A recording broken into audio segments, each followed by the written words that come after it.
Hi, I'm Zachary Divelbiss. I'm a lawyer licensed in Arizona. You should watch this video if you want to learn more about whether the police are allowed to enter your home. If you want to hire us, please look us up online on our website or give us a phone call. If you find any of this information valuable, please like, share, subscribe, so forth.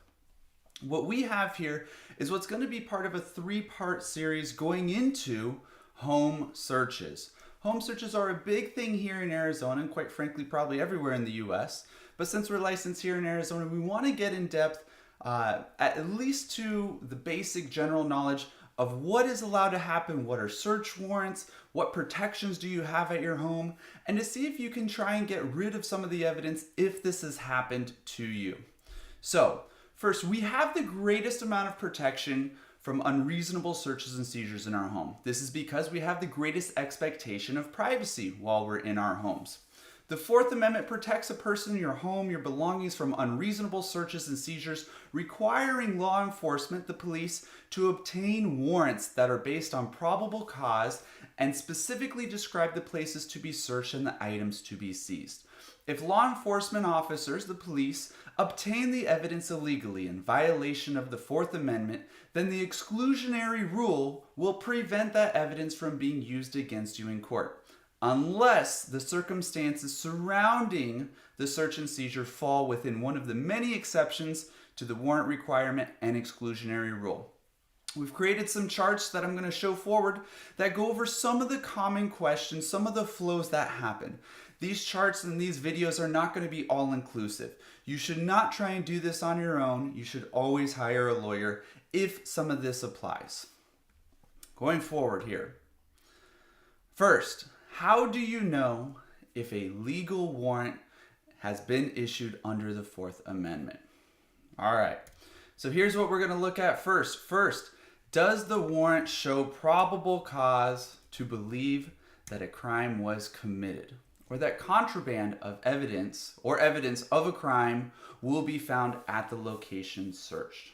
Okay, so first, there must be the warrant. The police go and get that. Was there probable cause for the judge to review this? Probable cause that the police believed through other parts of an investigation, whether it was phone calls, anonymous phone calls, tip-offs, something they observed, anything else, that probable cause leads them to believe that a crime was committed, or at least that contraband or evidence of that crime will be found at the location to be searched. Okay, so right here, if there is no probable cause for that listed in the warrant, then no, that is not a valid warrant.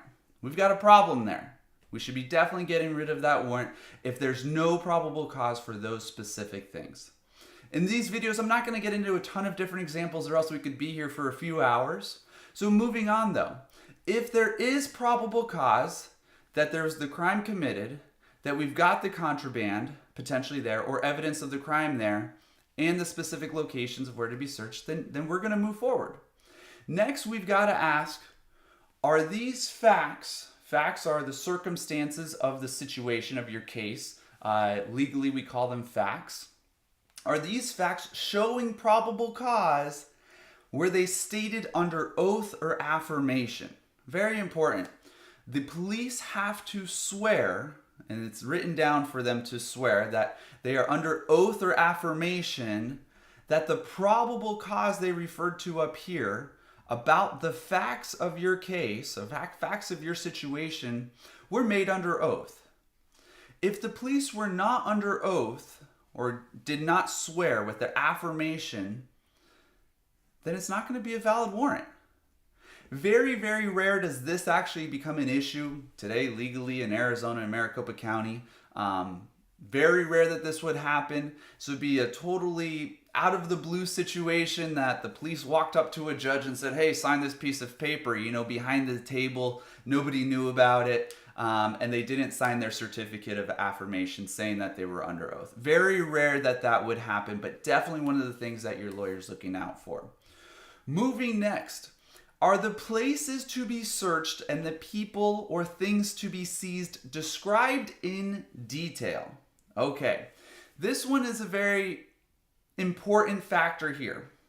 We must describe in that search warrant the people who we're looking for or the things that we're trying to seize, the places that they should be found. Now, detail is going to be our big term here that we could, one, sit here and talk for hours about. Two, we could look at a ton of case law, see what other judges have done in different situations. But detail is not likely as much detail as you would think. As long as there's some specificity to what they are looking for, then that will be enough detail. As long as they're saying within the house, that will usually be enough of a description. There are tons of exceptions for this. Like I said, I won't get into this part in too much detail, but they just can't say, we're going to search anything and everything. If they were to write that, the police were to write anything and everything within a search warrant, that would not be a valid warrant. We would be able to kick out that warrant and everything that they found because of that. But if they do give details about what type of items they're looking for and where they're looking for them, then that will be valid in order to move forward. Next, is the information on the warrant, such as the address, the name, date of birth, the times, the dates, other details listed within the warrants, is that information accurate and correct? If the answer is no, then that's not a valid warrant. Okay, this one we challenge all the time. We say, hey, look, this person's date of birth is wrong. Hey, you slightly misspelled this person's name. But then they get it right in another spot of the warrant. That's going to be what the whole point of the legal process is for. Is that mistake, the typo, the human error, is that going to be enough to overturn a warrant? In most situations, I'll say no. But if there's definitely an egregious mistake, we've got the wrong person completely, we've got the wrong date of birth, we've got the wrong date, time, location in there. Sometimes the ethnicity really is on the lower end of what is not going to be excluded there. But if there's something egregious or something big, major that is wrong with some of the technical information within the warrant, and there's nowhere else in the warrant that we would know that who they really meant or what items they really meant, then yeah, we're definitely going to say that that's a part of the warrant that we will be able to and want to exclude. However, if that information is accurate and correct, then this will be a legal warrant under the Fourth Amendment. So, just to briefly summarize, first what we need is the police officers need to establish probable cause, okay? That they are going to find some kind of evidence wherever they're looking. Then, that probable cause that they testify to or will testify to in order to get the search warrant must be done under oath or affirmation of truth. Then third, they must describe what they're looking for and where they're going to look for it. They don't have to be super specific, but they can't just be overly broad to say we're going to search anything and everything. And then fourth, the information that's in the warrant, this is the fine print, it must be accurate and correct. Okay, if the police do all four of those things, then there's going to be a valid warrant under the Fourth Amendment. If there's an issue with any one of these things, then that is a great reason for your defense attorney to try and get this warrant excluded completely. Please watch some of our next videos as I will get further into detail as to how we actually exclude them, what home protections you have, and you may learn some more information.